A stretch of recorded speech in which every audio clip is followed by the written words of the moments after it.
Why is it taking? Oh, there it is. Hello, fellow comic book ones. This is Man. Welcome to my channel. Welcome Otaku Hyung and welcome Cantonese Comic Kid. Otaku Hyung, can you start the show? I want to go ahead and pay attention to the chat room. Sure, yeah. As part of our ongoing sort of series, Meet the Collector, Meet the Artist for Asian American Pacific Islander Heritage Month of May, we have with us Jeff, the Cantonese comic kid. What's up, Jeff? How you doing? Not much. Actually excited to be here. I'm actually excited for Pacific. I always get this damn, the month mixed up or tongue tied every time. Asian Pacific, American Pacific yeah, Islander. Islander month. It's a mouthful.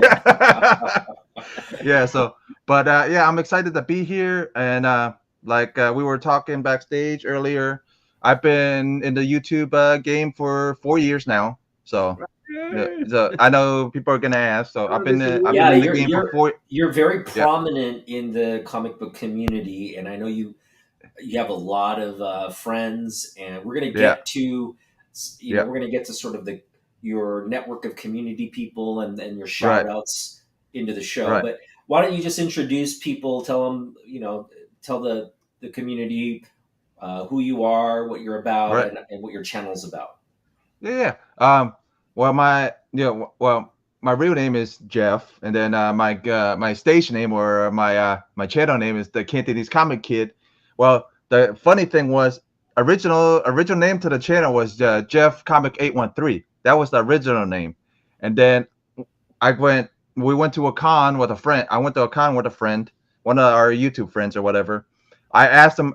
I go, hey, since he was, I go, what would my fighter name be or whatever? And he goes, since you always teach Cantonese on Wednesdays, why don't you use Cantonese Comic Kid or whatever? And I go, I like that. I'm gonna take that. So, and then that's how the channel ended up changing to the Cantonese Comic Kid or CCK, because I would do a show every Wednesday called the Cantonese Comic Wednesdays.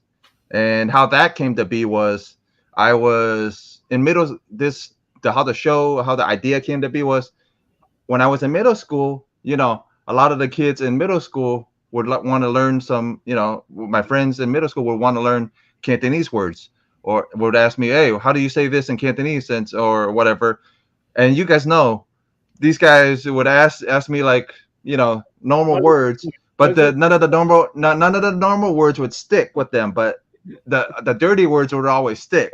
So it was always funny, you know what I mean? So Yeah. and then I'm like, yeah, but this is how this idea came for Cantonese Comic Wednesday. So I would show off my pulls on Wednesday and then teach people Cantonese at the end of the show, like towards the end or so, and then teach just in case the younger viewers would watch. I go, hey, this is for the kids or whatever. This is how you would say food, like certain foods or whatever, and that's how that Cantonese comics thing came to fruition. Cool. Cool. Yeah. And you said you've been doing this the channel thing for 4 years. That's a long time. Yeah, about 4 years or so. Yeah, and then how it actually started was from my LCS. The One of the guys in the LCS who would always do a video every week introduced me to doing video. I was I was not the not most outgoing guy. You know what I mean? I wasn't. I was a shy guy pretty much, but he got me out of my shell a little bit. Got me to start doing some videos with them. I started liking it, got addicted to it. Then I started doing videos myself, and it went from there. So waterfall from there. So Yeah, you don't come across as a shy guy at all. no, trust me. From in the past, Hey Joe. this is a new version of me, Um, like the whole new version of me, man, because I wouldn't talk to, like, rarely talk to people, like, was introvert a lot, but I Mhm. love comic books, but I was introvert. So it was Yeah. like not good. me Yeah. Well, too. let's get in. Yeah. As you can tell, I have a public speaking fear. Yeah, yeah, we So all do, man. It's like I used to, but after doing this for a couple of years, it goes out the window, man, yeah, yeah, honestly. yeah. So, Yeah, yeah. Yeah, it's a good Um, way to overcome a speaking, public speaking, right? yeah. Fear, fear of public speaking. Hey Ben Compton. What's up? So let's get into your origin story. Okay. It's you have what I've noticed in terms of the please. in terms of your Instagram presence. What I've established is you have a great passion for comic books. So I want you to Yeah. delve into how you got into why comic books are important to you, how you got into Right. them, and Well, what you yeah. collect.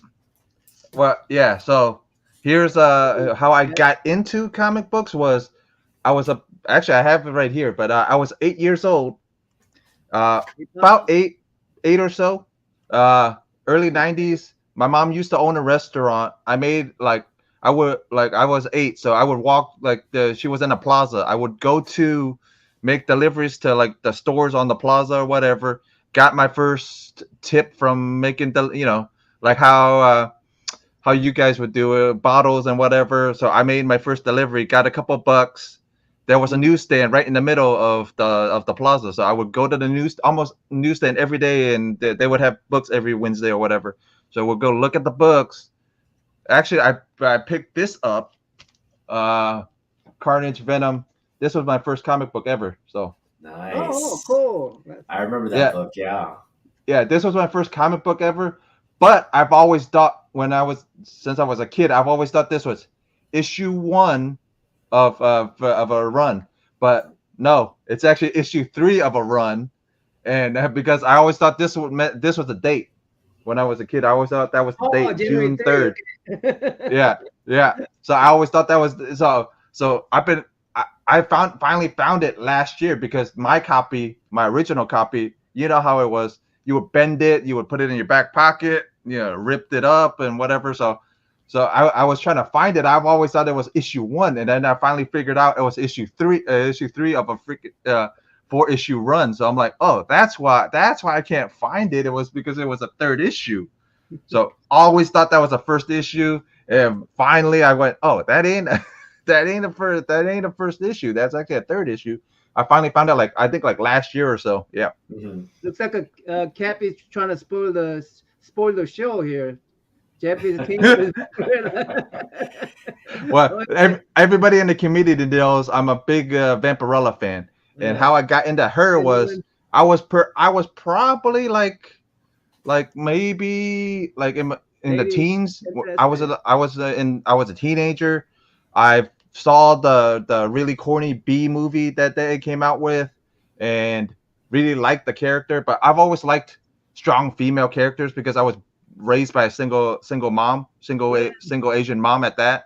You guys know how it is, man. Like single Asian mom, it's Tiger Moms and all that others. Yeah. But imagine a single Asian mom, dude. It was, you know what I mean? It was like she didn't even buy me comic books. I bought my own comic books at that, and if it wasn't for an uncle introducing me to comic books, I would never have known about comic books. And my first set of comic books that I got introduced to were like those Mr. Q books, like the Hong Kong style books. Those are like the Dragon Tiger Gate, all those type of books.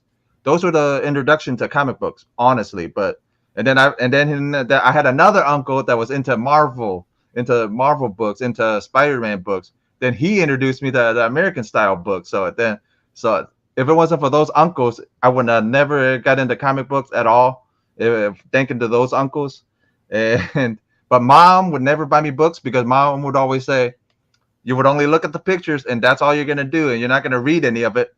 How wrong was she? Because if it wasn't for this stuff, my dyslexia would be a lot worse because because she ended up passing. My mom ended up passing like I was like 18. Dad passed when I was 7. So, but when she ended up passing, I didn't get back into it until probably my like the 20. Oh, actually, I remember it was actually playing Xbox. Got the Injustice video game, and I finally got hard back into collecting after that. Like, oh, I want to find out how the Darkest Blackest Night stuff happened, how all that stuff happened. Oh, let me go to a comic book shop and start collecting. And then I started getting really hard into it and started reading the books. Actually, I because my mom would always say I would only look at the pictures. You won't read this stuff. She was wrong because if it wasn't for me wanting to consume all that information, my reading is way better now than it was when I first started the books when I was in my 20s. Yeah. So Jeff, you grew up in New York City? No, I grew up in Florida. Actually, I was born and raised in Florida. I was born and raised in the South. Okay. But I have family up in New York, though. I have a bunch of family up in New York. My mom's side is from New York, or originally from like a countryside in China, but they all immigrated to New York. Like my mom's side immigrated to New York. My whole dad's side immigrated to Florida. 23 months. So how they ended up it's actually a funny story how these two ended up meeting, because my grandfather and my mom's mom ended up knowing each other from another friend or whatever, and they go, oh, I got a son that's still single and I got a daughter that's still, and they pushed them together. That's how it works in Asia. Yeah, and because you're getting older. Uncle named Steve. Yeah. I guess I don't understand it. It was because it's it's our friends and stuff like that. Metalrog, and we got friends. Steve, like a lot of the the first book, I have, we all have Grail books. Right. I've never thought I would get one of these Grail books if it wasn't for one a couple of Grail books I thought I would never get. And like you guys said, it was from this community is really cool, because honestly, if it wasn't for some of these guys in the community, I would have never got any of these Grail books, because you know how us Asians are. If the money it can't help something, we don't try to spend it at all. You know what I mean?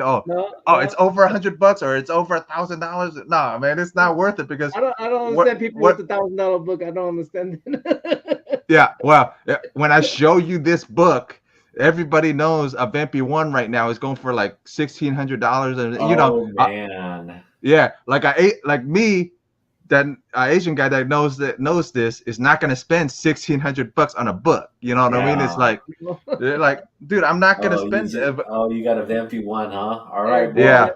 See, let's show it. Let's show it. It's been spoiled by all the audience members. They already do. Yeah, they already do. You got the Frank Frazetta. Yeah, this Vampy 1. Yeah. Beautiful grade too. Yeah. Right. Well, originally I had a 4.5, and that came from one of the community members. It came from Steve. He actually was looking for, because he's known for doing AOKs, or random act of kindness. If people watching don't know what that is, and then I ended up getting the 4.5. I traded the 4.5 up to 7.0. So I actually have the whole run. I even have the rarer editions of the books too. So that's a beautiful Frazetta cover, man. Oh, and then funny story is, starting this YouTube thing, I ended up meeting Frank's granddaughters. Oh, wow. Frank Frazetta's granddaughter?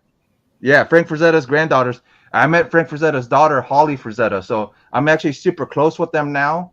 And I actually have something that's not comic book related, but it's a piece of art from one of the granddaughters. It's actually from Sarah Frazetta. So this is the one of my first. Okay. Wow. It's from her, that she did that. Yeah, she did that. Wow, that's beautiful. Yep. And then I even have a piece from Mom. So I even have a piece from Holly Frazetta. So this is actually the piece from Holly. Oh, nice. Yeah. And funny story behind this one. Actually, Holly's actually a big comic book nerd like us.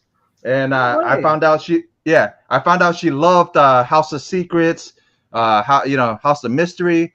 So, since I go out hunting a lot, I went, let me grab like a little couple issues for her and whatever. So, and they have a museum down here in Boca Grande, Florida. So I said, hey, I'm going to come up, and they invited me to a special event they did, went to visit them. Because I was super close with Sarah, and then I got super close to Mom. I found out Mom loved Batman 66, found Mom liked all this stuff, gifted her a couple of things. Then she goes, all she does is, hold on, and she runs upstairs. So we don't know me and Sarah don't know what she's doing. So she runs upstairs. She comes down with a piece of paper. So I don't know what's the piece of paper. And then she flips it over. I'm like, oh, okay. Like, it's a piece of art.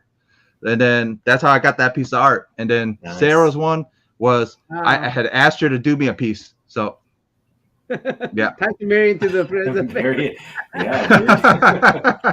Carry on the legacy. Well, dude, I'm not even because how close I am with them, it's almost like a distant cousin almost type deal. Okay. Because Sarah and Holly love me to death. And actually Holly has 3 daughters, so it's Sarah, Holly, Brittany, Holly's mom. Sarah is Sarah is her daughter. Then there's Brittany Frazetta, and then there's Rachel. So there's 3 of them. Wow. Yeah. Marriage doesn't work, and you just get adopted son of Yeah, pretty much. Adopted son of Holly, pretty much. Yeah, right now. That's what I am now. Pretty much adopted son of the Frazettas, pretty much.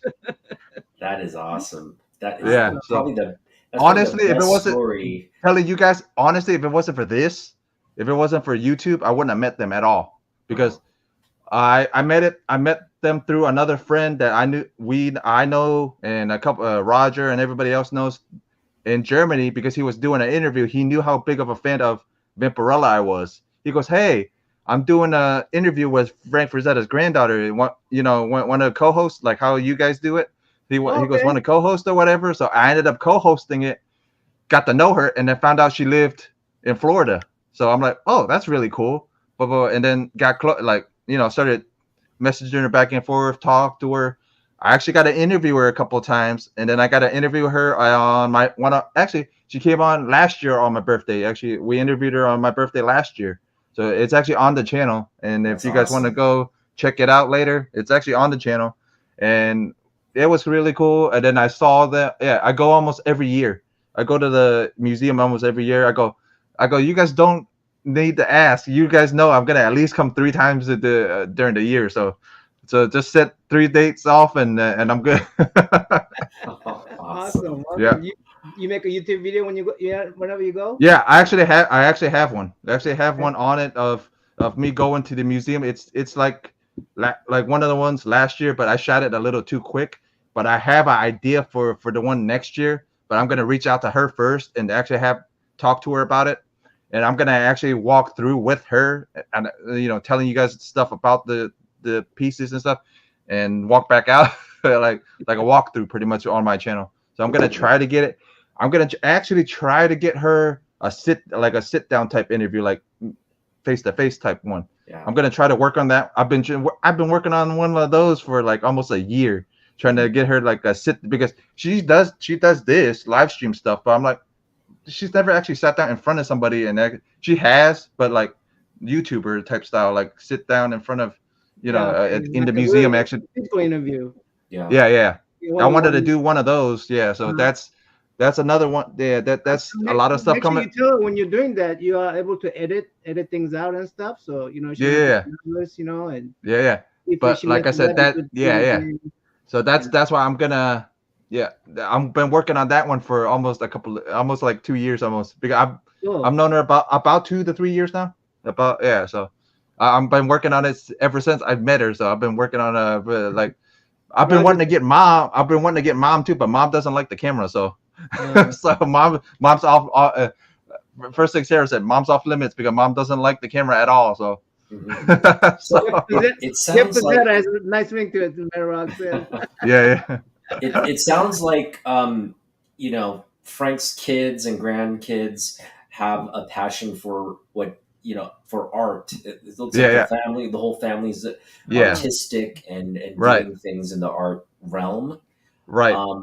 Can you talk about a little bit about that? What are their Holly's really retired, but she gave everything over to Sarah to handle everything. So Sarah's does if you guys notice, I've shared like Frazetta Girl stuff. Like she's always gifting me stuff from the website or whatever, like t-shirt, like new t-shirt launches. Every once in a while she'll gift me one. She'll give me like posters every once in a while.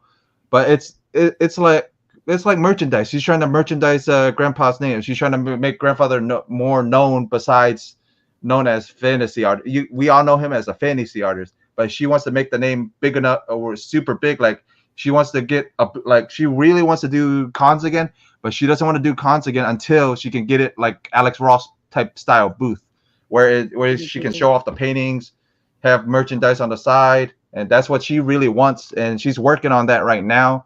But if you guys notice, there's Death Dealer comic books coming. That's all because of her.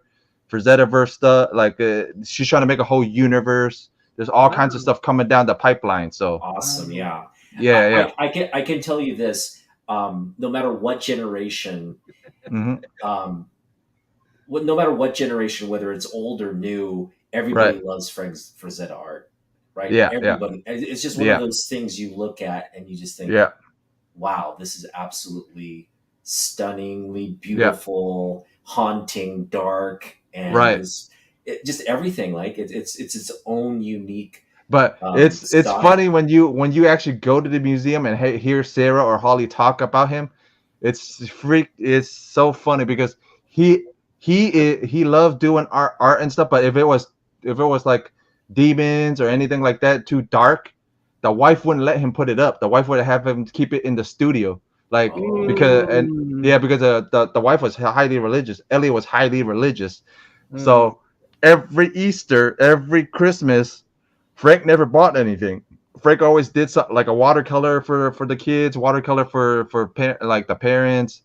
Like Sarah and Brittany actually have a piece, and they all both have pieces from him that are watercolored. And he would use the Mickey Mouse watercolor, so that thing's faded from hell now. Like if you look at some of them, like you can tell the colors like faded completely. Awesome! This is going to be Nova. Is there Frazetta Museum in Pennsylvania? Yeah, there's a Frank Frazetta Museum in Pennsylvania, and there's a Frank Frazetta Museum in Florida, and that's in Boca Grande. That's Holly's museum, or that's Holly's place that she does the art at.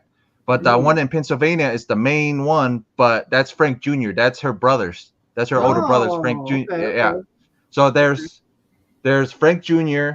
There's Frank Jr. Billy Frazetta. That's other brother.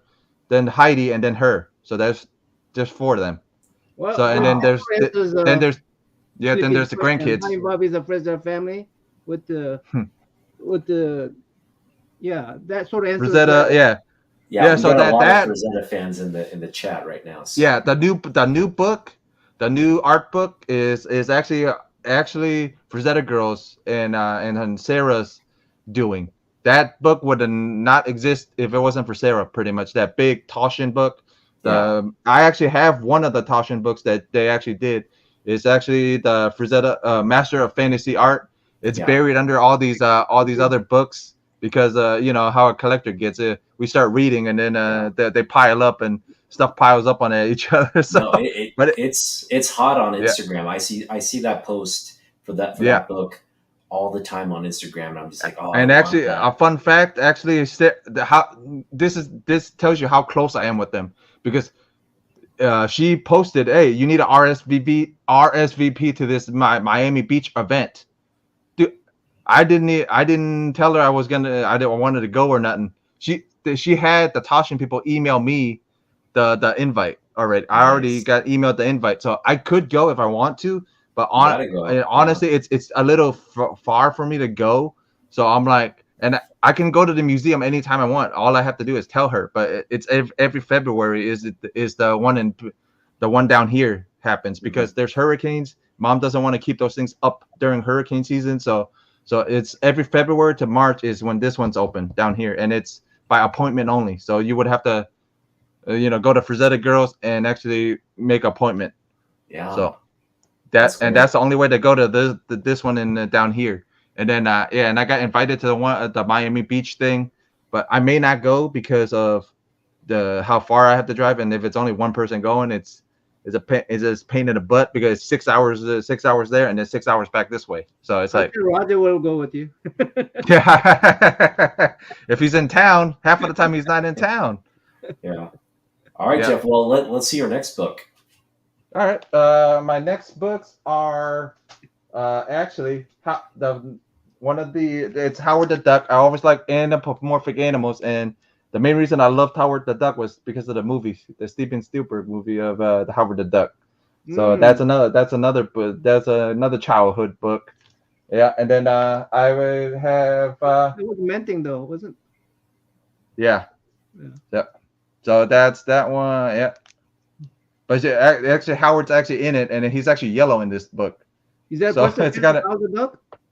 yeah, first appearance of Howard the Duck. Oh, I didn't know that. Okay. Okay. Yeah, it's the first Maybe- appearance of Howard the Duck, and he's actually yellow. He's not actually like the white duck we see. Is that pretty He's actually expensive kind of book? like Okay. like 200.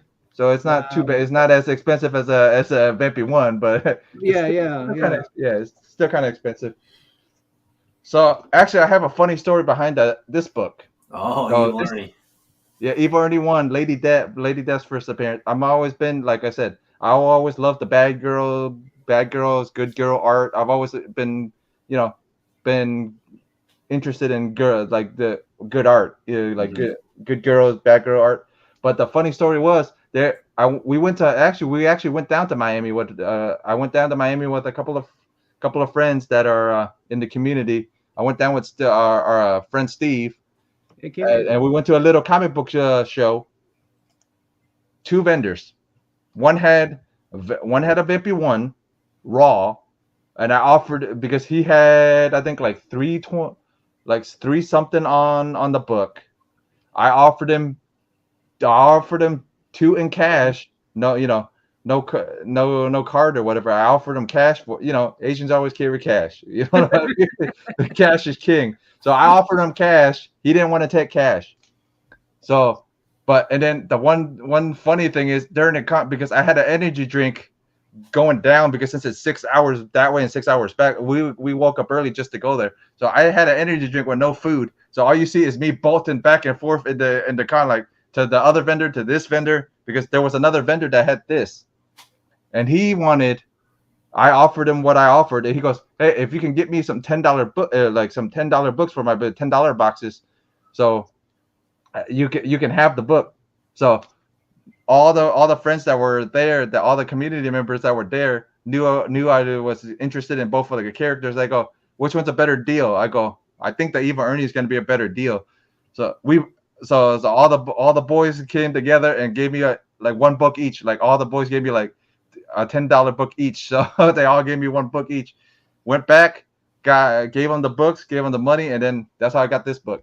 Nice. Yep, Nice. That's how I got this one. And then there's I actually got the whole run. And then the second book was even funnier. The second book, I found out one of the other community members had it, and he actually gifted me for Christmas. Actually gifted me this book for Christmas. AOK'd me this for Christmas. And then when I got the second book, I'm like, then I have to get the whole run now since I got both books. So because this is actually that's how it works. Yeah. If you get 1 and 2, you gotta get 3 and rest of them. yeah. But this is actually their first cover for both her first cover appearance. Yep. Nice. Yep. So that was pretty fun.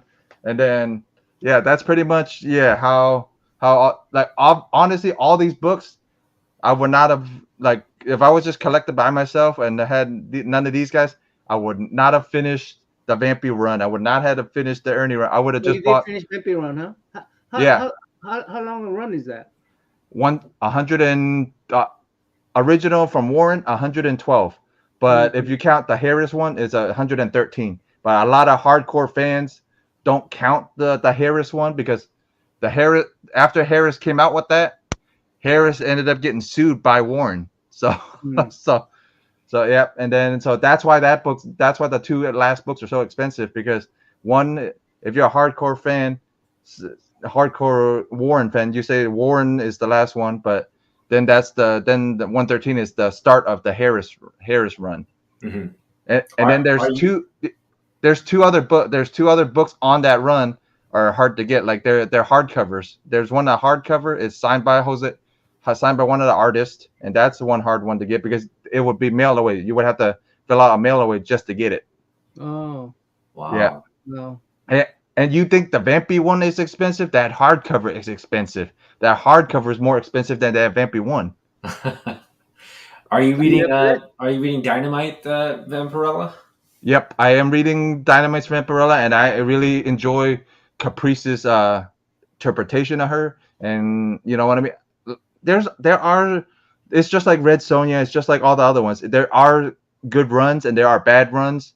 Like I said, I'm gonna start doing like little shorts maybe about, hey, if you guys really want to get into her, you guys have to do this and this and this. It's just I've been working on a lot of ideas. I just haven't had the chance to actually shoot some of this stuff. So this year I'm probably gonna end up shooting a lot more stuff. And there's ideas, and then there's a bunch of ideas coming. It's just, and then I'm heart like everybody's been bugging Metal Rog, Robert, Steve, everybody in the community. It's been bugging me about doing a hard dive video on Vampy. I'm working on it, guys. It's a lot of information, man. I'm working on it. Yeah. Let's that show sounds fun. That's gonna be. Yeah, I would definitely watch. Yeah. I'm waiting for you to get that together. Yeah. Let's talk about, you have this great relationship with community members there in Florida. Yeah. It looks like you guys all met up at MegaCon, right? Yeah. Can you talk about that? I will tell you the whole story about how we ended up. Actually, the first MegaCon I went to was 2019. When I started this thing, and then I met a couple of them, and then I met Steve like a week after MegaCon happened. I met Steve after that, and me and Steve have not separated since that. We would go to Miami, go to see the couple of guys down there in Miami. We would go when we first started. We would drive out to Miami, go see these guys, and they would come up to see us. Then we would go to Tallahassee, all over Florida to see all these guys. But like in all honesty, we met a bunch of people at MegaCon this year. Like I met John's Comics with Kids this year. Like a half of the guys always come for MegaCon. But we already have a little crew that already does little trips and stuff, like Bronze Byron, Steve, me, a couple other guys in Florida. We do actually comics. There's a couple of new members like Comics by the Bay. Bueller was there. Like Bueller, we met in early 2020. I met him early 2020-ish, like when COVID was still going on. Met Bueller. Dude, did not expect Bueller to be 6 foot whatever. Saw him. I'm going, holy hell, he's tall. Yeah, met him. Awesome. Yeah, and I have a core. We have a core, core group down here that we always go almost every weekend. If the other guys aren't working or whatever, we go out every weekend. We'll go to stores, to shops and stuff. Go around shops. Like a lot of the shop owners already know who we are and stuff, and it's cool. Like they'll go, oh, you guys are da da da da da da, and yeah.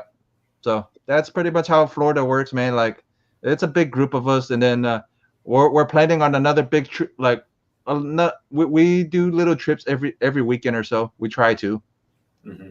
You gonna go to the Heroes Con? We want to. We're working on it. We all want to. All of the guys down here want to. Like we want to go to Heroes Con. We want to do C2E2. We want to do, you know what I mean? We always do cons down here, so it's like we want to do some of those cons up there. It's just, money's tight. If we don't spend it on books. I'm going to the Heroes Con, so I'm planning on going. So yeah, we want to. We honestly want to. We're like a lot of us want to, like, but if, like I say. Yeah, it eventually happen. It's just it takes time and it takes effort, but it's gonna happen eventually. So that's awesome. Yeah. Any big books you're targeting right now?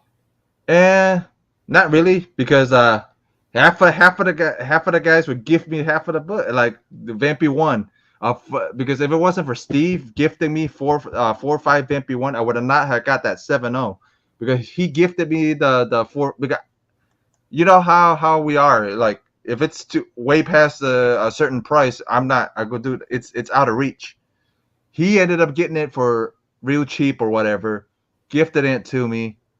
Then I'm like, man, okay. Oh, I have 2 lists. I have a top 10 list for books, for like first appearance books, and then I have a Frank Frazetta works books. So I actually got one of the very top ones. Nami actually saw with the book yesterday, and actually got 19. This is the old. I believe this is the oldest book in my collection. 1944 Tally Ho. Whoa. Frank Frazetta's first works. It's No it's rare. way. Yeah. Interior. Interior by Frank Frazetta. Yeah. And it was from 1940. You said 1944. 1944, before World War II. Wow. Yeah. 1944, and it's That is 1.8. Yeah, and come to find out, I actually took the book to the museum because Holly actually has the panels from the inside, and I actually looked at the. Yeah, and she actually has the panels from the inside. If you go on my Instagram, I actually took a picture with Sarah and Holly in front of it with this. Let me look that up. So the original. I mean, how is it preserved? Did they have it in like a frame? They have it in. They actually have them professionally framed, and they're actually in frame. And the first panel is actually right in the. The way she did it was the actual panel she got from Dad. Like Dad gifted her one of the panels, so she has that right in the middle, and then it works their way around. Oh, so it's all of them are framed. Wow. So yeah, all of them are framed. Yep. That's crazy. And then man. all of them are framed, and then because a lot of rumors, like a hardcore Frazetta fans, a lot of rumors were saying where is it? It's down a little past MegaCon stuff, right there. You see me holding it. Yeah, you see me holding it right there. This one right there. There it is. Yep. That's Sarah. The one in the green is Sarah. The one in the black is actually Mom, Holly. And the panel is in the back. Yeah, the panel's behind me. Okay. Yeah, that's a gorgeous family too. Wow. Yeah. Nice. The Frazettas. Yeah. Jeff's tight with the Frazettas, man. Yeah. That's awesome. So if you and Nami ever come down, man, just let me know. Make sure it's in February, and let me know, and we'll set up a date, and you guys can go down there and actually look at the artwork. Yeah. And I know Nami's a big. Yeah, I know Nami's a big Kiss fan, and I told him yesterday. Actually, Ken Kelly is actually related to Frank through marriage. Ken Kelly actually is related to Frank. I found that out from Sarah. Actually, from Mom, from Sarah and Holly. So telling me, yeah, Ken Kelly is actually related to them through marriage, because Ellie used to be called Ellie. I think it was Ellie Kelly or Ellie something or whatever, but original maiden name was Kelly. So Ken Kelly and her are actually related because they're cousins. Yep. So because originally the Ken Kelly cover, the Ken Kelly Kiss cover was supposed to be a Frazetta cover. Was supposed to be a Frazetta album cover. But Frazetta wanted too much money for it. But Frazetta goes, I got a great guy that you might like. And that's how Ken Kelly got that. That's how Ken Kelly got that cover. Nice. Yeah, I thought Nami would like that story. So yeah. Yeah, we gotta go down to Florida now. Yeah, I have a summer reason to go to Florida. I gotta go see Roger. Yeah. Trust me. Just let me know when you guys come down. You guys are more than I'm more than happy to invite you guys down here. We can take you guys around. Just let me know. But make sure it's in February, because if you guys really want to go see that artwork, make sure it's in February and March. That's the time to come down if you guys really want to go to that museum. So awesome. Yeah. Thanks, Jeff. Mm-hmm. Wow. Awesome. That's cool. I can see you really don't like Frank.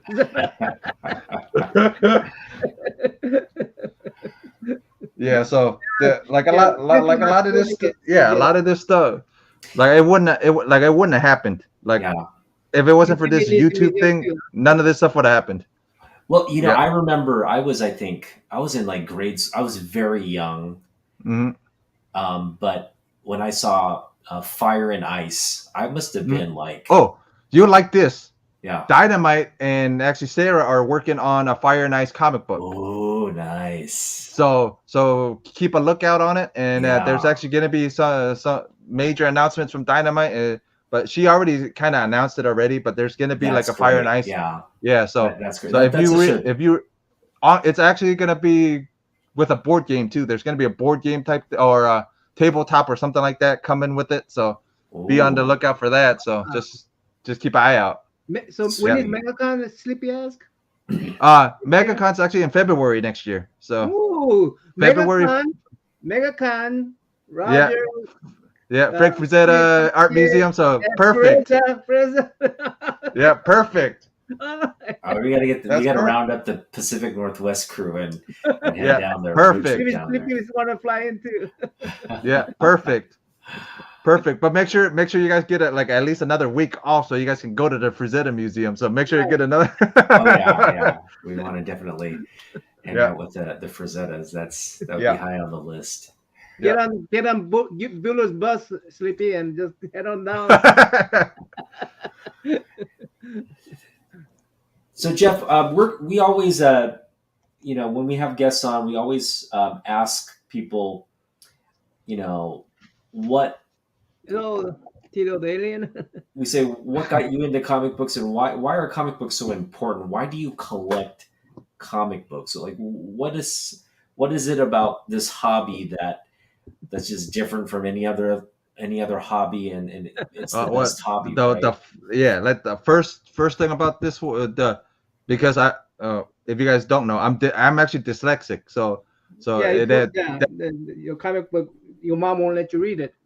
Won't let me read it because, like Asian moms, tiger moms, you're just gonna look at the pictures. You're not gonna read it. So I went against that. I went against the grain. After she passed away, I went, let me try this. She always says I'm gonna look at the pictures. I don't think so, but so she was wrong. I didn't just look at the pictures because I really wanted to find out story wise, and I worked hard. Like I had a dictionary and everything, like trying to read this stuff. Because in the beginning, when I started collecting back when I was like my early 20s, like 23, 24, when I actually got it hardcore into it and like pushed a bunch of money into it, like, oh, hey, I want to read this, I want to read that. Trust me, I grabbed trades, I grabbed anything I could, and dictionaries up the wazoo, like trying to look up words. I'm like, you should have seen me back then. I'm like,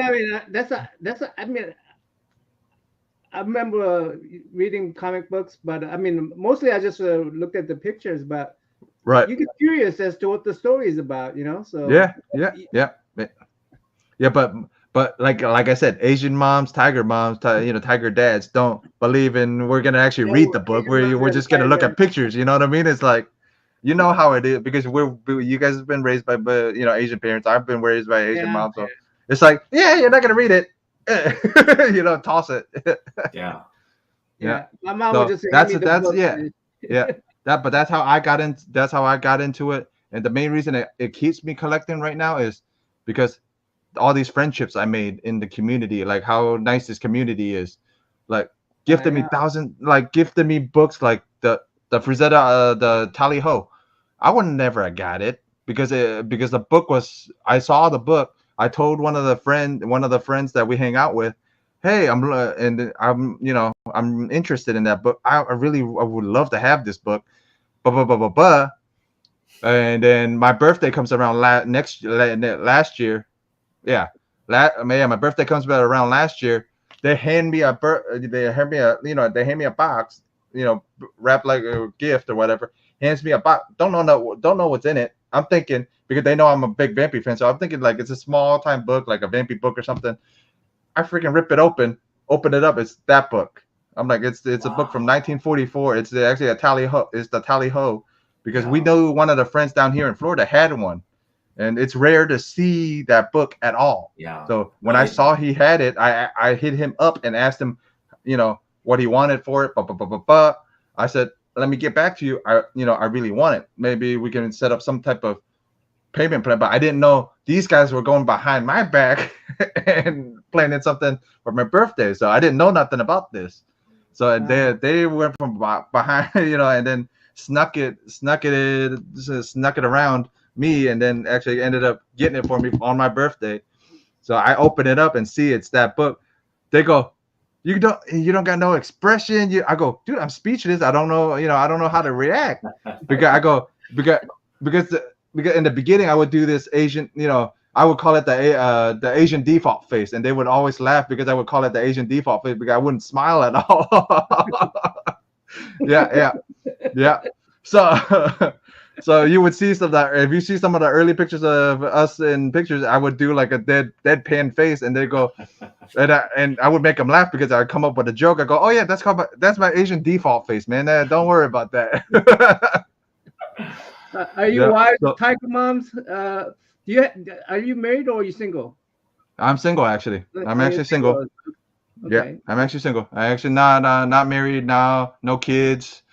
I mean, I eventually want them, but and then what makes people laugh is that I don't go for Asian women. I go for white girls, Hispanic girls, or anything but, because the whole thing was mom, grandpa, all of them would try to push Asian girls on me. And you push you away, right? Yeah. Yeah. Okay. Push me away towards it. And not only that, but in high school, because the other thing was I was born and raised in Florida, but when I went into high school, I ended up moving to California for a little while to finish off high school, because my mom said school sucked down here. Let's move you up to the West Coast and see if it's any better. Dude, that she was super wrong. Because she was super wrong. It went the complete opposite way. She even thought I wouldn't have graduated high school, because the year when I had to graduate, they needed us to pass this exam just for you to get your diploma. But come to find out, so many people on my year were failing this exam. They exempted everybody from my year and then gave us all diplomas, but after that, everybody had to pass this exam just to get get diplomas. So I went, you were super wrong, and you should have kept me down here. Because I was in a vocational school down here in high school. Because I was studying to be an electrician. So if I graduated down here, I would have been an electrician. But since she booted me up there, since we all moved up there, because in the beginning, I was not like going into 10th grade at the time. We talked about it. She goes, you can stay with your grandfather down here if you want, or go with me and whatever. But I didn't want to leave mom's side because I'm the older one. I was worried about her anyway. So I ended up moving with her, went to school, and she goes, oh yeah, we found you a vocational high school. Dude, it was a normal high school that had computers. And that's what I'm like, dude, that's not electrician school, man. That's like completely opposite of what I wanted to do. It's all computer stuff. That was a straight shit show. It was like, yeah. So and then high school happened. Ended up graduating in 2004. Then mom ended up finding mom had issues, had cancer or whatever. Come back down here. Mom ended up mama had a restaurant already. Mom came back down here. Not rebought the restaurant, but like switched over ownership from my stepdad. Oh, she remarried 2 times, but the first time when she remarried, she ended up she said, oh, California is better for me. Let's go to California. Gave him the run the restaurants or whatever. Then when she found out she needed money to keep us afloat, keep me and my brother afloat.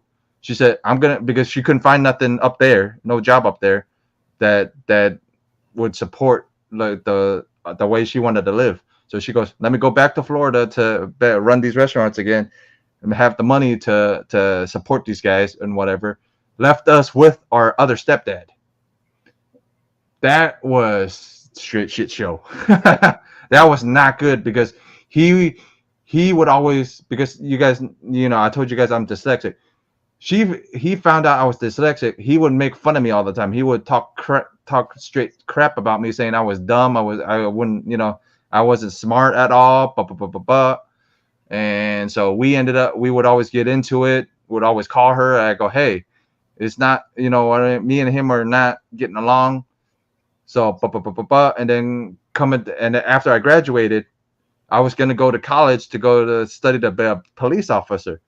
That didn't happen, because then find out down the line, I was 18 to 20 ish, found out mom had cancer. I'm I didn't even tell her I was coming back. I'm coming back. I'm running this restaurant for you so you can go and get your treatments and whatever.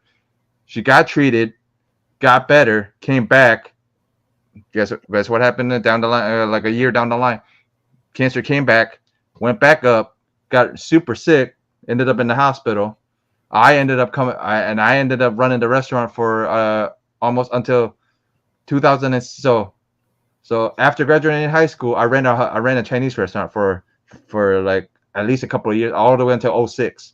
So in the summer of 04 ish, I ended up running restaurant for a little while, doing that, and then I said never doing that again. Never owning.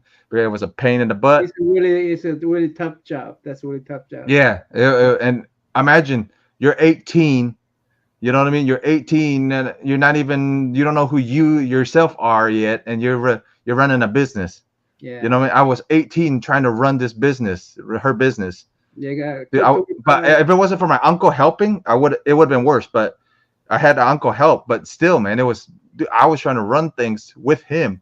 It was horrible, man. It was not good. So it was like trying to do that, and then her having cancer. It was not, and then brother and my stepfather, they were fighting all the time. Then he didn't like him, or they didn't like each other because my brother was way too smart. He's way too smart anyways, and he would always smart mouth them, and then he would always sneak out. Come to find out, he would always sneak. I come back, find out all this stuff. I'm like, look, after he graduates, let's have him, do what he wants to do. So he ends up going to Denver to mechanic school, to get away from him. So I go, okay, I'll keep the restaurant going until he graduates or whatever. So keep the restaurant going. So the money flows there for him, and then he graduates. And then selling the restaurant. Then I bounce around for a little while. The funniest thing, I end up in a strip club. I end up working in the strip club after that. So I end up somehow bouncing into working at a strip joint. Did not because I went to look for jobs or whatever, different jobs, something simple, nothing, nothing too fancy or whatever. Like working at Walmart would have been fine. But I still had the money to do everything. So I just let me go do other stuff. Dude, last place I would think would call me back. And then because I applied to all these places, and the freaking strip club calls me back. Oh, hey, we need bouncers and blah, blah, blah, blah, blah. Okay, whatever. So go do that for a couple of years. Then I go to, before that, actually, I went to massage school.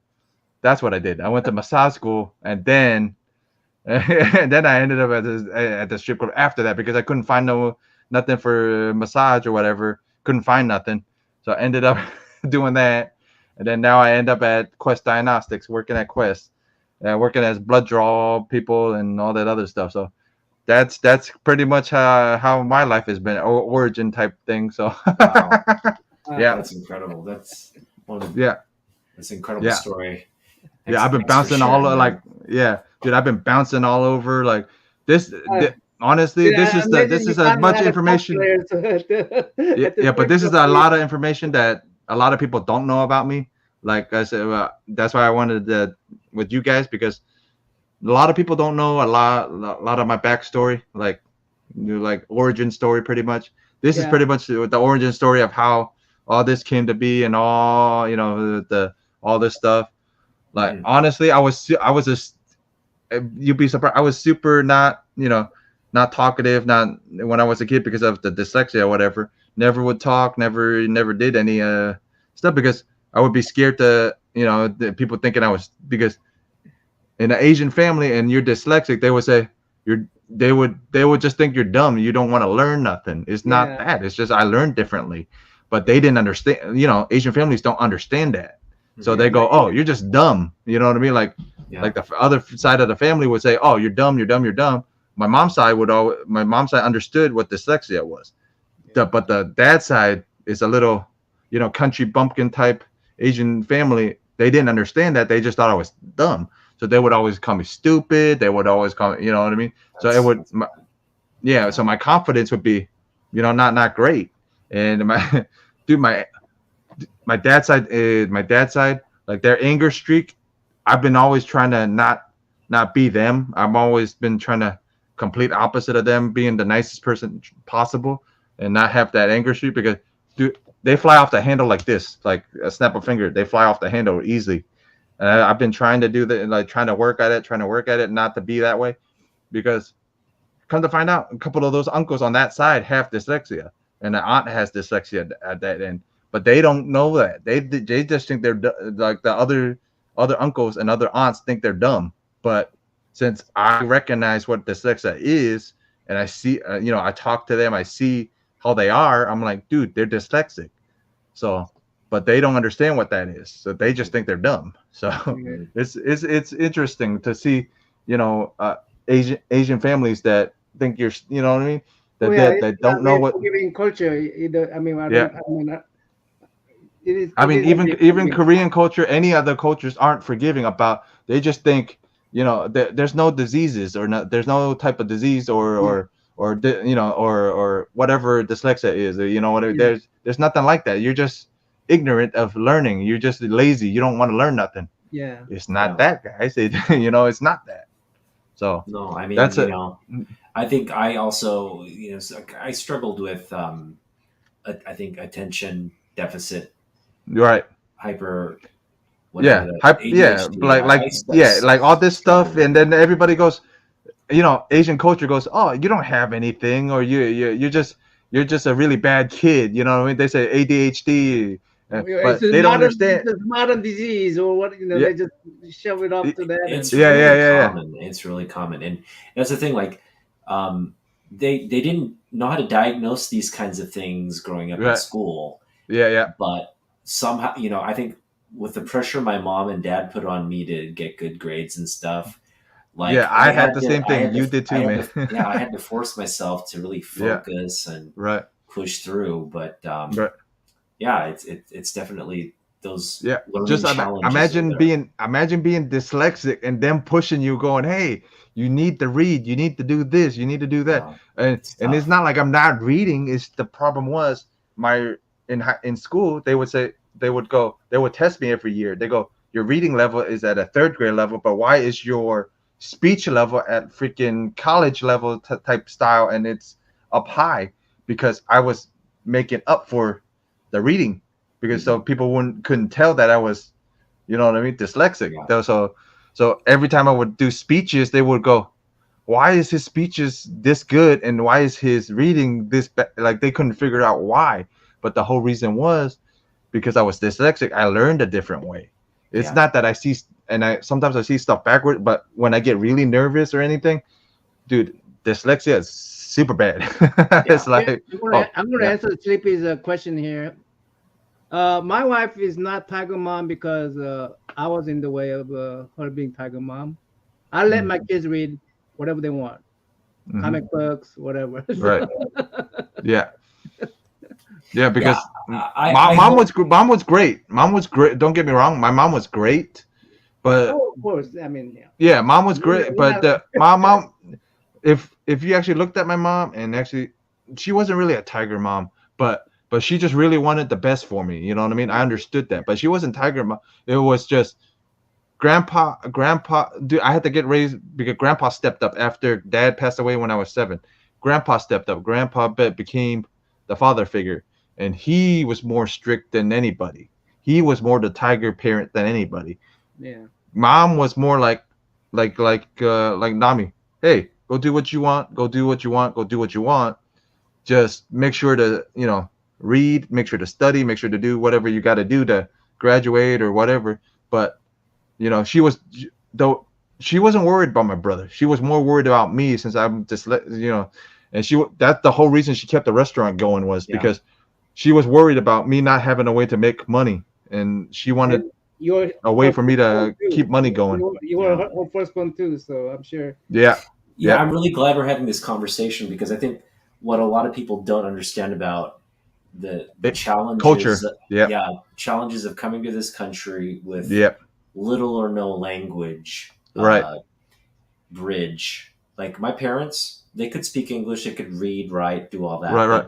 Communication was still a challenge for them, and so when I went to school and I'd bring my homework home and do all this stuff, it Right. was a real challenge for them to help me with Right. anything. Like they Right. they didn't understand it. Right. If it was in Korean, they could help me, Right. without any issues. But because it was Right. all Right. in English, they were like, kind of look at it and try their best. But at the end of the day, it's like you didn't have that support. So a lot of Right. Asian American kids are really navigating academics Right. by themselves, right? And that's Well, a really tough thing to do the, without parental no, the support. worst. The worst part is being the firstborn that these guys come over from that side, and you being the firstborn Asian is even worse because Yeah. all the weight is on you trying to help them too, on top of helping yourself. Oh yeah. When you don't even know who you are yourself, and you're trying to help them at the same time, like doctor's appointments. You know how you guys know how it goes. Exactly. You have to help them with doctor's appointments, taxes, all the paperwork. A letter and you from don't the even lawyer. and you don't even know what that stuff is, but you have to help them read all this stuff. And dude, imagine being dyslexic and trying to help them with this. Yeah, You know, me being dyslexic. That's a funny story. Like, so my one of my first girlfriends in college, Korean American girl, right? She had parents who had a business, right? And apparently there was a legal issue, right? So while we were dating, she was just so stressed because she was helping her parents with this legal issue. Right. She had no like legal knowledge or law background, but she had to appear in court and basically do all because they couldn't communicate, right? So she had to do all the legal work for them. And I was just kind of like in the middle of this as it was erupting, and I was like, oh, sorry, I can't help you more. Right. But that's the kind of thing we Asian Americans deal with, as kids, helping our parents, in whatever capacity, bridge the language gap. That's tough. But I think a lot of kids, though, it helps them grow up a little faster, and you just kind of get. My big problem with that is that grows us up fast, but we miss out on childhood. You know what I mean? We miss out on being a kid, and that's why they think we collect. It's because we missed out on being a kid. Right? This is like therapy. Pretty much. Great excuse for me to collect comic books now. yeah. But why do you think we collect everything now? It's like records, the books, and all that, because we couldn't do it when we were kids because they would say it's not worth it. And dude, if my mom found out how half of these books cost, she would kill me right now. Like she goes, how much? What you guys excuse? We have excuses. What you guys excuse? Yeah. Well, my parents, they kind of did support my hobby to a degree. They didn't say buy all the books you want. That they had given me allowance, and I could buy a few books. See, at least you got an allowance. I got maybe a couple, maybe allowance if I was well, I can't say that, but because if I said I wanted something, she would actually get it for me. But she would wait until you know how Asian parents are. They'll wait until it goes on discount, or wait until exactly. Yeah. Like really discount or like a Christmas or something, right? Yeah. Christmas. Oh man, Jeff, man, this has been a great conversation. Yeah. I think looks like a G-Man's got you back. Yeah, he's always got my back. Yeah, like a lot of the guys always have my back and stuff. But it's I've been running through ideas for the channel, for my channel already. Like I had idea for Asian American this month or whatever. Like you guys were asking about, how I celebrate it. I really don't, man. I mean, I'm Asian already, so it's like I don't, but like I love, I like Jim Lee. I like I like a lot of artists, but Frank Frazetta is one. But I like a lot of the Asian artists too. But David Chu, Nakayama, I'll support all those guys too. You know what I mean? Since they're all in the comic book industry, yeah. But the biggest thing with how you guys do this live stream, I had an idea three Asians and their comics or whatever. I had an idea for my channel where we would do like a younger collector, older collector. So it would be you, me, you, and I like doing something like this, but talking about the like weekly, you know, the weekly stuff, like what's going on. Because there's not three, you know what I mean? On in the community, there's not like something like this where it's us Asians talking about like what do we think about, you know, what the Marvel's doing, what, you know. I had idea for like to get more Asians into the community because it's not a lot of us. If you think about it, it's not a lot. It's only a handful of us. You know what I mean? And it's to get more Asian. For me to find Otaku, he's a fellow Korean. Yeah, we're like about 10 years apart, I think. But that's what I'm saying. It's like, you know what I mean? It's we're Asian, but you know we're different Asians, but we all like almost the same things, and we can always talk about stuff. Yeah. And that's what I was thinking was because kind of parents, you know, and and then adjusting to this culture is difficult for us. Yeah. I mean, and then just us talking about just like what we think about Jim Lee doing this stuff or Marvel doing that. You know what I mean? Like information for others. You know, there's other probably Asian American kids just like us when we were kids that want to get into it, but they don't know how to get into it. So I wanted to do something like three Asians and their comics, like three different generations of talking about how we got into it, and you know, like talking about just pop culture in general. You know what I mean? Just talking about why Nami's into Kiss and all that other stuff. So. Yeah, I'm glad you brought up Jim Lee. Any opportunity I can get to talk about Jim Lee, I'm happy to. Right. There was big news this week. Jim Lee is now the president of DC Comics. And that's big for the Asian breaking the glass ceiling, man. Right? Yeah, that's big for all Asian Americans in general. You know what I mean? Because Jim was one of us, and now he's sitting in the big seat. You know what I mean? It's like, and he owned his own company for a while. I think was it Wild? Yeah, it was Wildstorm. So he owned Wildstorm. So it's like, dude, that's big for us. But like I said, the YouTube community is great. It's all different type of people. But Asian Americans in general, you know what I mean? A lot of them like it, but they don't know how to get into it. That's our issue. Is they'll either get into it and not, you know what I mean, and because of their parents from getting into it. For instance, comic books for kids. I mean, comic books are for, you know, those that. You know, it's not good for your education. Right. Because if it's from your Asian parents, they say it's not good for you. It's not good for you. It's not good for you. Us three here that's a complete lie because well, actually, I had a good excuse to read comic books when I got to the United States. Well, in Korea, my parents say no, but here I say this is my language changed on me. This is the only way for me to start reading. Right. And they say, okay, go ahead. Did you actually use that excuse? I need this to learn. I tried that, and it didn't work because she would always want the counter one and go, you know, you're dyslexic and you know you're gonna get frustrated and all you're gonna do is look at those pictures. So she would come right back at me. So like I said, that's what I want to do is because I had a plan for a show on the channel. I had a show on the channel already called Extreme Nerd Table or whatever.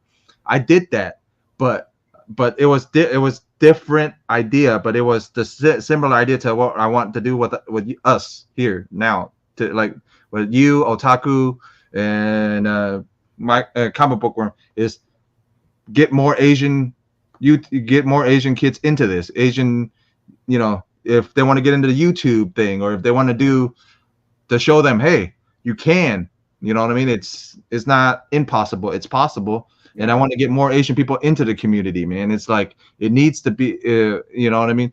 I know these guys want to get into the community, but they can't because of their parents saying, hey, this is trash, or this is not, you know, not for you, not to read, or da-da-da-da-da. But I want to have, like, you know, a 15-year-old Asian kid come up to us and go, hey, you got me into this, or hey, da-da-da-da-da. You know, it's very important for your education. No matter what you read, reading is very important for the. Yeah, but like I said, I want to have Asian kids come up to us and go, hey, you guys got me into this. You guys, you know what I mean? It's like something like that, you know? is because I didn't have no role models. Honestly, yeah, before I forget, there is one other book that I wanted to share. The only Asian person I knew when I was a kid. James Han, David Lo Pan. Nice. Yeah. Yeah, the only Asian I knew when I was the only Asian I ever knew when I was a kid. Where did you get that bug? Yeah. Oh, Yeah. shit. Hold And on. I actually met him at MegaCon. Oh no, I met him at a like a horror con, and a lot of Oh, people. is that his sign book? That's a sign book then. Oh wow, cool. Yeah, he actually signed it. He signed Lil Plant and he signed James Han in Cantonese. Awesome. Yeah, I so love James this Han. Yeah, he's one of those just generational legendary But actors. the funniest thing is, if you read the slab, it says it's signed by James Han and Lo Pan. But when in both signatures, it's just James Han signing it. Yeah, and because this is one of my favorite movies. I grew up with this movie, and I would watch it constantly. I would do my VHS would copy it. Yep. Yeah. I have the whole. I actually have the whole run, and I actually got this. I met him, and it was because he was the only other Asian person I knew when I was a kid. You know what I mean? Like I would watch TV, and I would see him pop up. I'm like, that's the only Asian guy I ever knew. So it was like, and then that's how I met him early 2019 at like a spooky, like a horror con. I found out he was coming to a horror con, so ended up going to the horror con. Spent a crap ton of money at the horror con at his table. Yeah. You see this one? Yep. Nice. I have I have what was it? I even have the VHS. I have the metal book of Big Trouble is one of my favorite movies ever. Yeah. Like because I grew up with it. I love that movie. Yeah. Because I grew up with it. I grew up with that movie. Everybody, says it's corny, but I love that movie to death. Like my VHS copy, you can't even watch it no more. That's how bad that one is. So I ended up getting the Blu-ray. Like he was super nice. Come to find out, he wanted to be a comedian. He wanted to be a comedic actor, but back then he couldn't be because of what he was. He's Asian and he can't be a leading man. But my favorite speech he ever did was that damn. What was it? Was his Academy Award or one of the awards ceremony? He goes, "Look at us now!" Like he's scared. Yeah. Because like I said, honestly, that's all I knew back then when I was a kid. But that's what I want now is for kids now to see, hey, there are other Asians that look like us that are doing collecting comic books or talking about pop culture. Yeah. What do you mean by show them picture? Yeah. Oh, picture. Hold on. Let me grab it. I forgot about this. I didn't forget, but this one. Yeah, this one. Oh, no way. Yeah. He's in costume. Get out of here. Yeah. Flip it a little bit. No, I mean, there you go. Wait, what event was this? Spooky Empire, a horror event. And he came to sign books, and he came dressed as. Yeah, he came as himself first. Towards the end of the convention, he dressed up as. No way! That's awesome, dude. Yeah. What a memory. Yeah, one in a lifetime moment, and he was super funny. Like he was hilarious. Like he was a funny dude, man. He was funny as hell too. Like he would joke around with people. He would you could take selfies on it. Dude, I spent so much money this con just because of him. Like I spent a crap ton on it at his table just to get stuff signed. Like and then get this picture. Yeah, I spent a lot. Wow. Oh, he came to the con. Yeah, he came to us like a horror con. Yeah, that's awesome, dude. Yeah, and then he's one of my heroes, pretty much.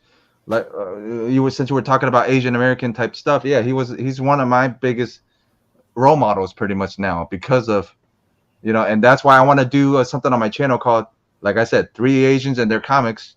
That's the whole idea. So I'm glad. Yeah, like this now. Dude, I'm down. Man. As long as you guys are down, I'm down. Yeah, because I really want to do something to like I've been saying, like to get other Asian kids into it, like a dyslexic, like I'm a dyslexic kid, you know what I mean? Get another Asian dyslexic kid to find, hey, there is another kid that just like you that's dyslexic out here, you know what I mean? Yeah, you're not the only one. I used to teach at school. I mean, teach at church. Yeah, And every year, I will teach the seventh graders. right. Every year for about 6 years. Out of 12 kids, I will always have one kid with either that kind of condition or the what's the other one? What was it that you said? The ADHD. ADHD. Yeah. Yeah, because you can see it in Asian, you can see it in the kids. It's just, but because the parents don't understand what that stuff is, so they don't know what ADHD is. They just think you're just really hyper kid. They don't know it's, or they have some kind of I mean, they do have a learning disability, but there's a way around it. There are ways to go around it, you know. So, right. Or you would get, like how we were. You would get a butt whooping because why'd you get a D?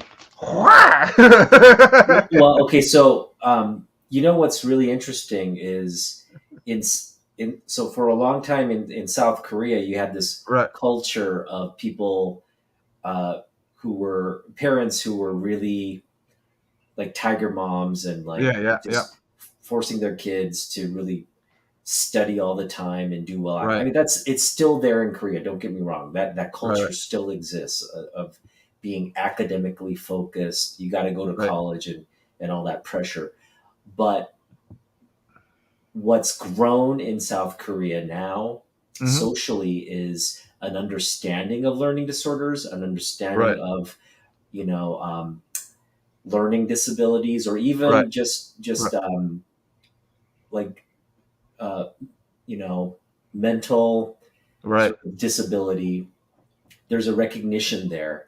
And so now in education, these kids get a lot of support, and it's a really, I would say it's better than the support American kids get. Yeah. It's the complete flip. Yeah, like it's a flip now. Kids in Korea now, if they recognize early on that you have a learning disability, you're gonna get like your own teacher. You're gonna have a very limited class size and people trained on dealing with you and so it's really good there.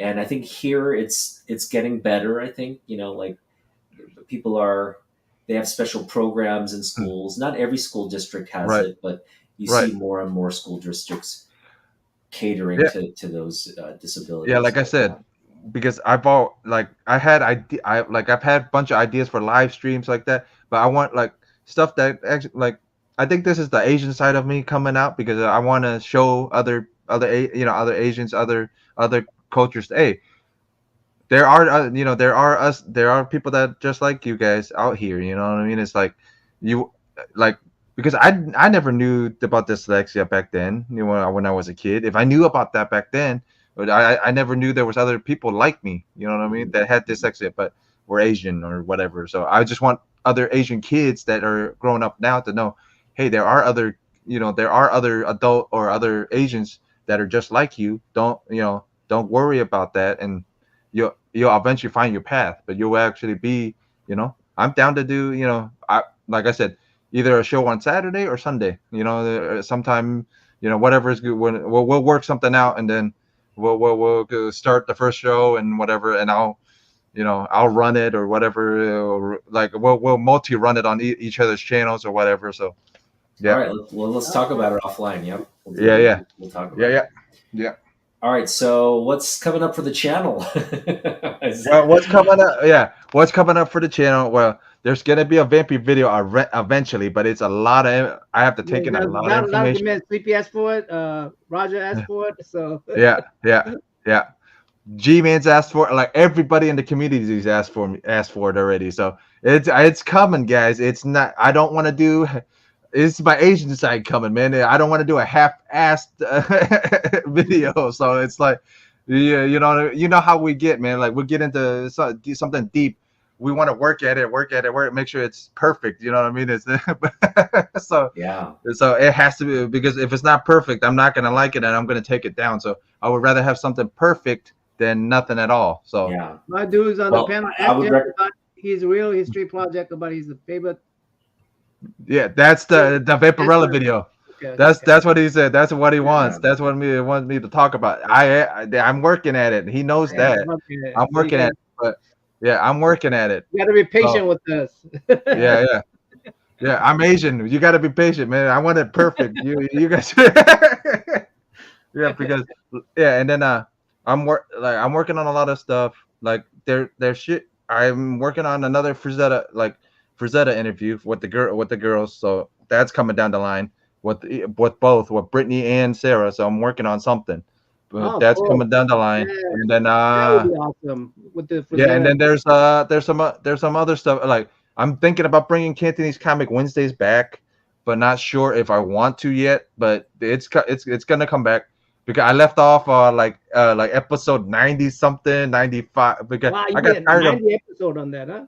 yeah, Wow. I got tired of doing it because every week I would put out an Instagram post. Hey, what Asian word do you want to, or what what do you want to learn in Cantonese, and told them put it in the box so I could So if everybody that follows me actually put one down, I would have one for every week, every Wednesday of that week would be like 2 to 3 people. I'm like, dude, that's not enough. That's not enough. Or I got tired because you what I mean. It gets tiring after a while. You'll be like, oh damn, I don't know what else to teach them. Like, but. So I was like, so it may come back. I'm just working on details of how I want to do it, and then there's some other stuff coming down the line. 3 Asian in their comics coming down the like we were just talking about. So that may be coming. So be on the lookout for that. They may be coming. So yeah. So yeah, there's a bunch of stuff coming. Yeah. Cool. About you, about Otaku Hyung, you have anything? No, let's wrap this up a little bit now. Yeah, we got well, just speaking for both you and I, we have by the way, Jeff, did you go to Free Comic Book Day? Did you get some comics? I went to Free Comic Book Day. I picked up the Frazetta-verse book because Sarah was at. Yeah. Of course. Of course. That is a beautiful book. That is a beautiful book. I was like, man, that's an awesome cover. Yeah, and then she was actually signing in Sarasota yesterday, and at a comic book shop. I actually couldn't make it because I had previous engagements to go do something else. Up close to the screen. Yep. There you go. Yeah, I had a previous engagement, man, so I had to go do. I had to hang out with the boys because I promised the boys 3 weeks ago I would go up to Orlando and see them, so I wasn't gonna break my promise. She might be a pretty girl, but man, I'm not breaking my promise to my boys. Zetaverse, look at that cover, man. That's a beautiful book. Yeah, so I would actually pay for that book. But no, but there's a bunch of stuff coming down the line. So he had a Mothman painting. So Mothman is coming next week. If you really want to get into it, Otaku, this Mothman is coming down next week. So the first issue is coming down next week. Yeah, number 1's coming down next week. This one's already on issue. Like these two are miniseries right here. Yeah, Death Dealer. No, the Death Dealer one is going to be ongoing. Death Dealer is going to be ongoing, but Death Dealer's not Sarah's favorite right now. She's telling me Mothman is going to be her favorite story so far, but that's not going to be the favorite one because her favorite movie with her grandfather's stuff is Fire and Ice. So yeah, you really into Fire and Ice. So Fire and Ice is the next big one. Yeah, and again, I was like, I think I was 7 years old when I saw Fire and Ice. It was not meant for kids, but it was a cartoon, right? So I was watching it, and my parents had no idea there was all this violence in it, but I loved it. Me and you were probably I was probably about the same age too, and I ended up still watching it. I'm like, they didn't know nothing, and they didn't say nothing really, but they, such a great. Well, did you pick up that book? No, yes. So yeah, that's good segue. Yeah. This is the book I picked up. And, I didn't actually see any of them out there at any of the shops that I went to. So yeah, and what's interesting about this is they give more background on Lois Lane. Lois Lane is biracial. She's multicultural, right? She's got I'm assuming a Caucasian father and Yeah. a Japanese mother. So she's really? half Japanese in this story. And we're going to be interviewing the creators of this comic book, Sarah That's cool. Kuhn and Ariel Jovianos.